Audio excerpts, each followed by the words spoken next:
хотим этой выставки, открываем год, посвященный культурному наследию народов Российской Федерации.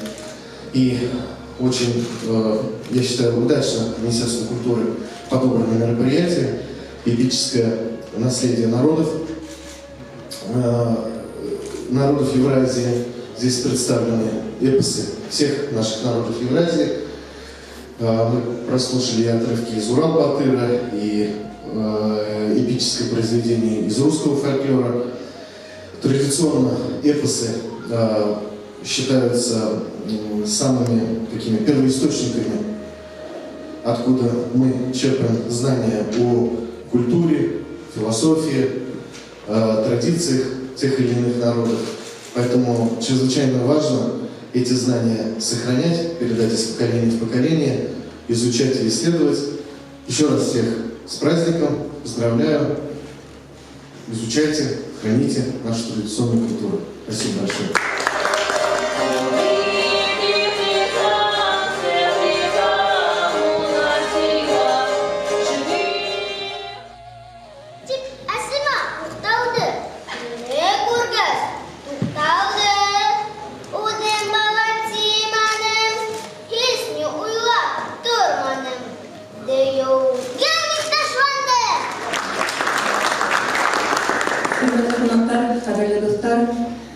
Уважаемые коллеги, дорогие друзья, сегодняшняя выставка «Международный день родного языка» говорит только об одном.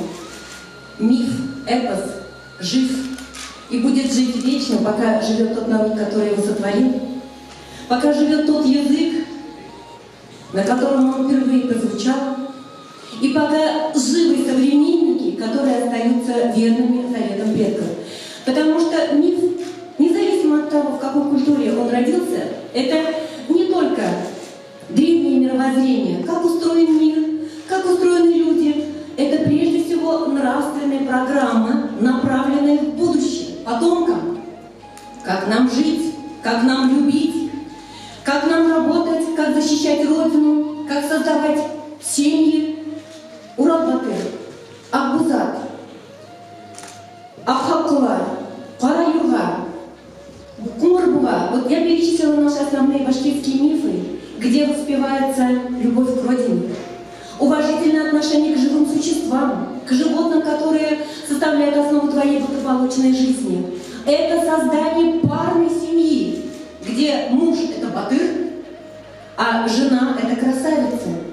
И вот эти все призывы, все эти смыслы сегодня так актуальны в нашем сумасшедшем мире, когда фаустовская культура, западный мир пытается навязать свое видение мира.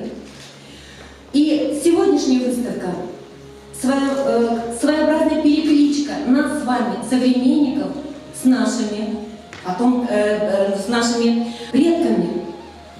И девиз эпоса Урал-Батыр «Пусть имя будет вам человек, злу не давайте дорогу вовек», он сегодня актуален для всех культур, для всех языков, для всех людей, независимо от того, какой веры они и какой национальности. Огромное спасибо организаторам этой выставки. И здесь должны быть дети, по возможности, видеть то, что сделали для них предки, и по каким принципам они сегодня должны жить, чтобы быть достойными тех батыров и тех красавиц, которые описаны в каждом мифе, в каждой культуре. Лурит Абрахмет.